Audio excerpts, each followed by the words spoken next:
Welcome to Sanctum. You're listening to the 100 Podcast, a show about CW's sci-fi series, The 100. I'm Daniel Prime. Hallowed be his name. And I'm Olga, the One Crew Warrior. Today, we're discussing Season 7, Episode 6, entitled Nakara. Nakara. Have you forgotten how to count on your fingers? Yes, that is my thing. So this is our very first reactions, first impressions of Nakara. We just finished watching it for the first time, and every week, right after an episode airs, we give you our off-the-cuff reactions. What the fuck did you think of that shit? And then later in the week, we rewatch, we take feedback from you guys, and on Mondays, we release an audio podcast that's a lot more in-depth. So for right now, I just ask, what do you think of that shit? I'm still not used to that. That's our new thing. I don't like it. I thought that was a fantastic episode. Mm-hmm. I mean, probably the highlight of the season. Yeah, I just took a very cursory glance at Twitter. Yeah. And I feel like people might like it less than we do, Whoops. which is, of course, is our luck. Sorry. But who knows? I loved the episode. Yeah. To me, this is my favorite of the season so far. And I'm not saying it's like perfect or anything, but It's I think it was really fun for the characters and the characters that I really enjoy. This is exactly what we wanted after such a plot-heavy episode last week, and a relatively plot-heavy episode the week before, too, of just, like, focusing in on our characters, letting them not necessarily breathe, because there's plenty to do and deal with, Yeah. but, like, let them develop and let them kind of stew in their feelings. Yeah. I mean, I think for me, it was that this was just a fun episode. You didn't have to think quite as hard as some of the previous ones, and I really enjoyed Nakara and what we got from Raven and Nakara, but also just the fun of this weird plot line. I enjoyed In the belly of the beast. Yes, I enjoyed everything with Indra. She has really taken on a whole new role in the show, and now she's taking on a new role as a character. And I think that was really important, that it wasn't just, it's another Sanctum week. She actually had a change. Maddie got good stuff here too. Yeah. Murphy was hilarious. I literally couldn't catch my breath after some of his jokes. He did the ultimate douchebag move of giving a guy an unwanted nickname, which is like, I don't know, one of my favorite stupid things in a comedy. Yeah. And this is not a comedy, but I mean, it made it even better because he's like his god. So I know. So it's like, I guess that's my name now. My god has dubbed me Jerry. So for Rick and Morty people, that's especially funny. Anyway, back to Indra. I thought you were going to say for Parks and Rec people. Yeah, but that's been over more recently. Yeah, I mean, suppose. less. Anyway. Point is, I wanted to go back to Indra. Yeah. And say that we were really concerned about the divisions in One Crew. Yeah. And how that would, lead to more factions facing off against each other. And I think we were both kind of in the camp of this is going to take a lot of time of this season of like either One Crew falling apart or trying to bring them back together and failing. Mm-hmm. The fact that they took care of it just a few episodes after it happened and in the way in which they did and made it such a victory for Indra, who seemed to be like losing her grip on everyone. I think that really subverted my expectations. Yeah, I mean, to be clear, I'm still a little worried about certain things, and I still think there are some issues with this episode. Yeah. I really do like that moment for Indra. At the same time, I'm like, okay, so it's great and all that she has One Crew, but now we still are having a bajillion different factions on Sanctum. We still have the Faithful. We still have maybe the Cogs and the Allegiance people work together, but the Faithful's over there. And then it's like, eventually, like, One Crew's worth there now, but they still don't know about Shadehetta, so how long will that last? And then we have the Disciples over here, and then there are Crystal Giants over there. And just, there's still a lot going on. No doubt about that. And I'm still a little nervous about, like, I would still argue that it still feels like Sanctum is pretty slow in its development. Like, I thought we would at least have like some sort of major face-off by the end of this episode, and the only real status change we really had was Indra gaining control, which, as much as I like it, I think all of my issues with this episode are more to do with like the pacing within the season overall. Yeah, right? I'll agree. I'll agree with that, of the fact that maybe more episodes aren't necessarily a boon Yeah. right now in terms of pacing. They're definitely taking their time with some things. The fact that Indra kind of did rehash a conversation with Shade Hedda at the top of this episode that I don't think was necessarily needed based on how the previous episode ended. I mean, he still said something new, Yes. but he could have said that last week. Yes. So, like, yeah. He could have. Yeah.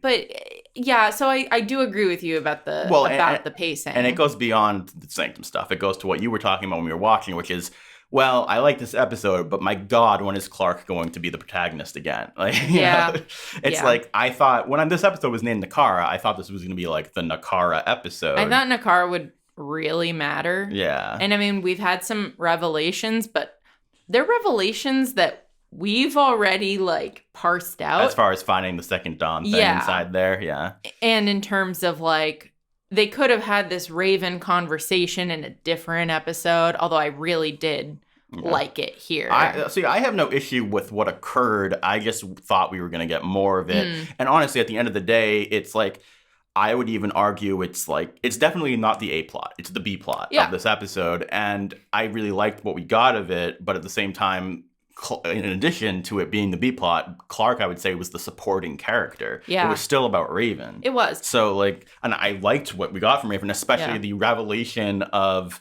her being like, I could have gone in there. Because I remember we talked and I'm like, she's saying he has to turn all these dials, but it really looks like she is just looking at the things. Yeah. And they explained it of like, she couldn't go through with it. Yeah. She couldn't get herself to do it. How is it that Clark is able to like turn off her emotions and just like do the scary Well, I think she was talking about two different things there. She was. She was talking about how does Clark deal with the guilt of what she's done, but then separately she was talking about her fear and how the fact that the real reason, I think the strongest reason she feels guilty is because she didn't do the Clark thing and she didn't make the sacrifice play. Yeah. She honestly did the Murphy play in a lot of ways. Yeah. So her telling him in that episode, go be a cockroach is like, her speaking from a place of relating to it for once.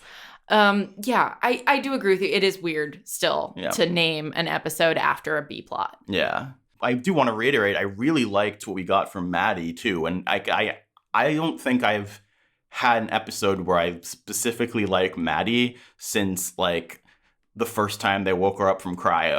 Like when she helped early them in kick season ass. 6. Yeah. Yeah. And I think that they gave even having that little moment of her with other kids, I think spoke a lot. Yeah. And her trying to do the right thing and trying to live up to, Gaia and Indra brings up Clark. And it's like, oh, she's like invoking Clark here. And she's trying to be Clark and she can't do it. She's, in a way, it feels like she's trying to raise Maddie the way she tried to raise Gaia. Yeah. And I'm like, Indra's a great leader, clearly. I don't think she's a great mom. Yeah. And my God, how adorable is it that Murphy was the one who stopped her from being a bad mom?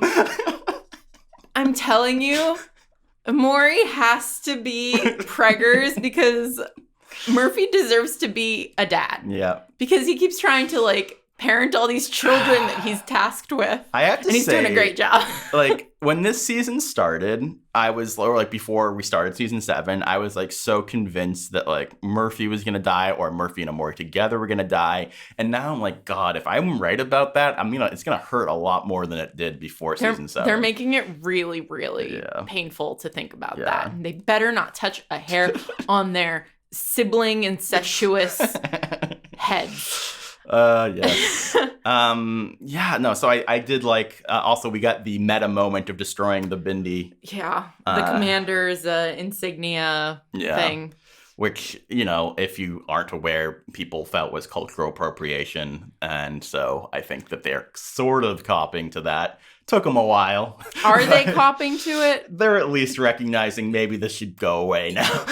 Good. I'm down. Yeah. Yeah. We haven't talked about Dioza at all. I know. I thought we were saving that other B plot. I think this was the C plot.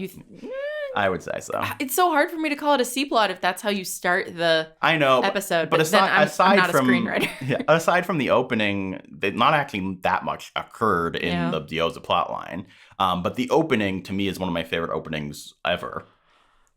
Yes. mean, we've been playing a lot of The Last of Us too, and I may be a monster. So, like, you know, Dioza going on her rampage and carving a guy's eye out. With a spoon. After she's like, soup. Like, you know, I gain... It sparks joy.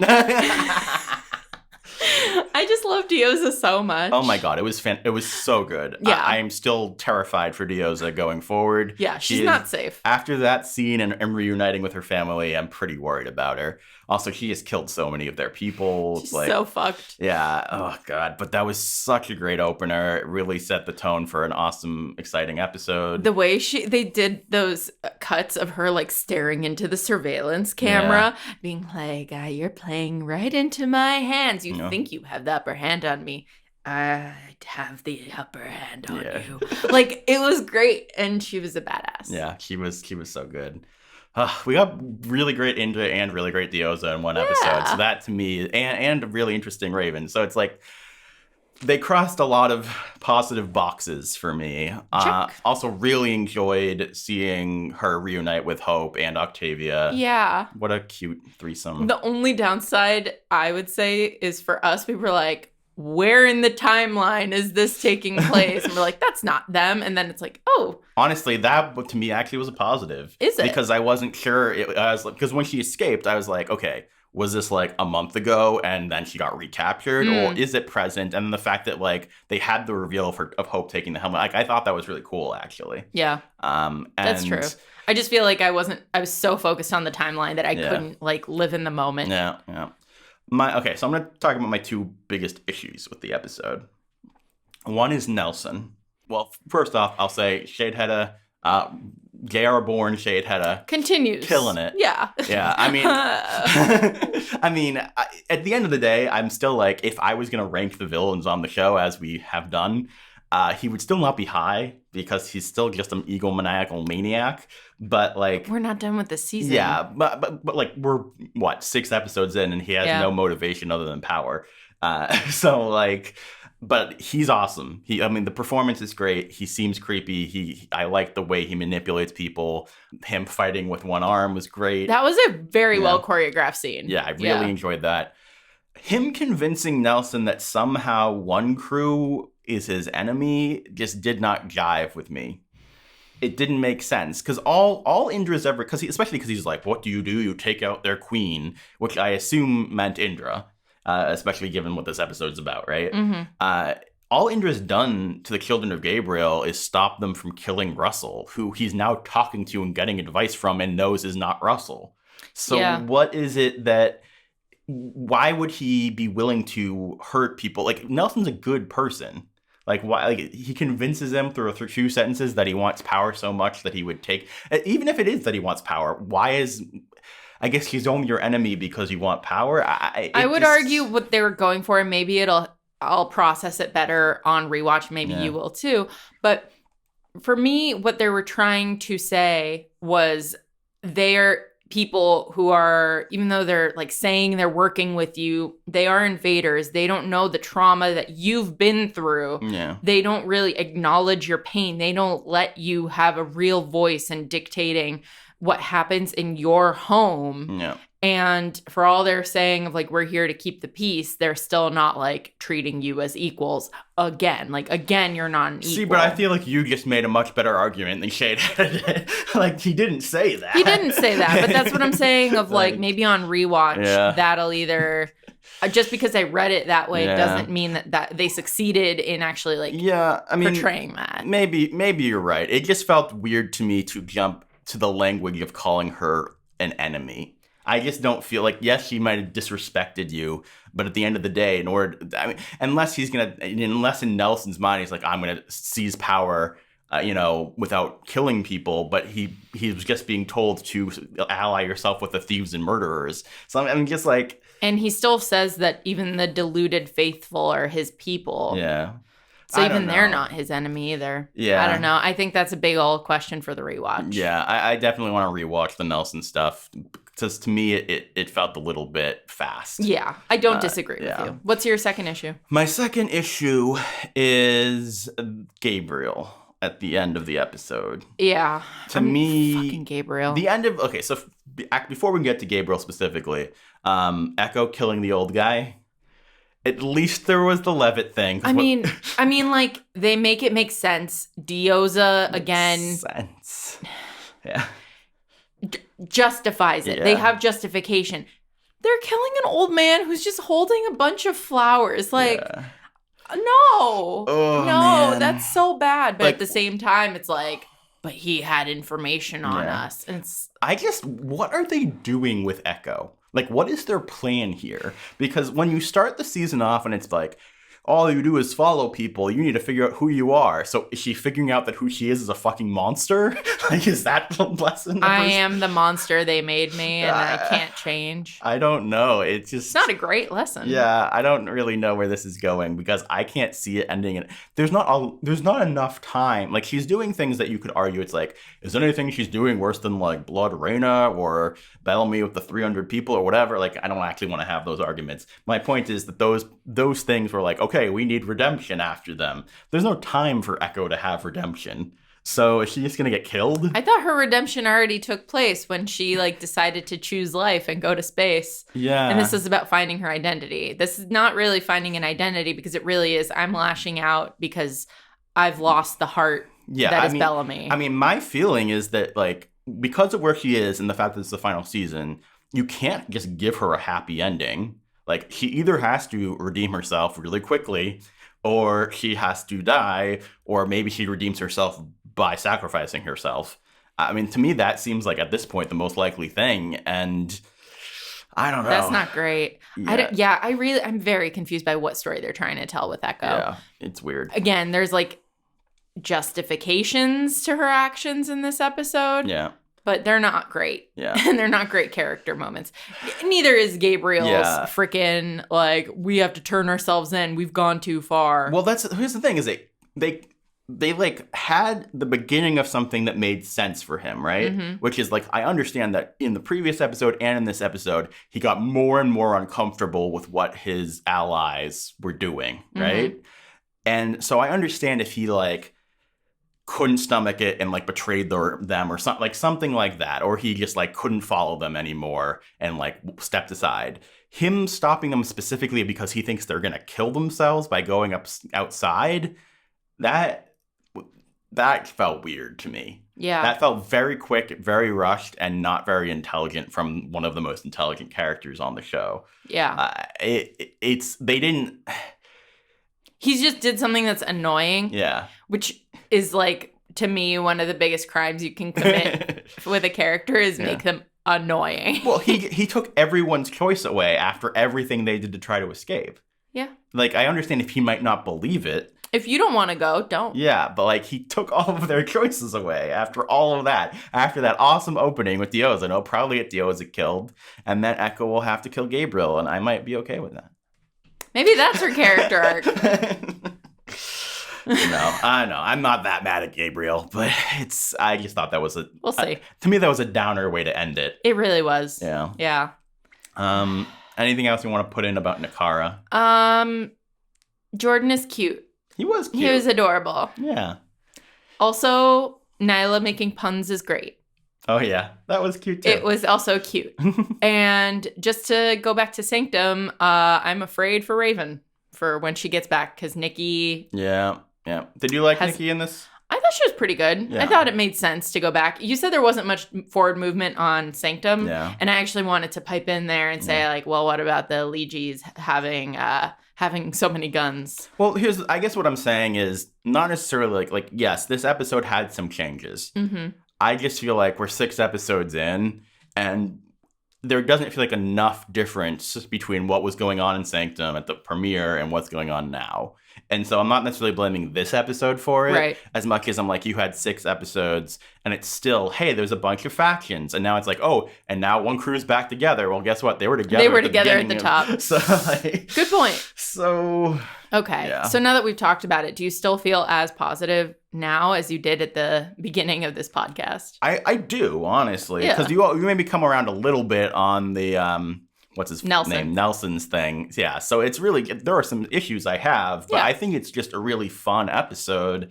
And I had, it was a very fuck yeah moment with both Dioza and with Indra, and really nice moment with Ray. With these babies. Yeah. I want more Clark, and I want her to be the center of things soon. I want Bellamy back. Where the heck is Gaia? Do you think Gaia and Bellamy are on the same planet? Probably at this point. Yeah.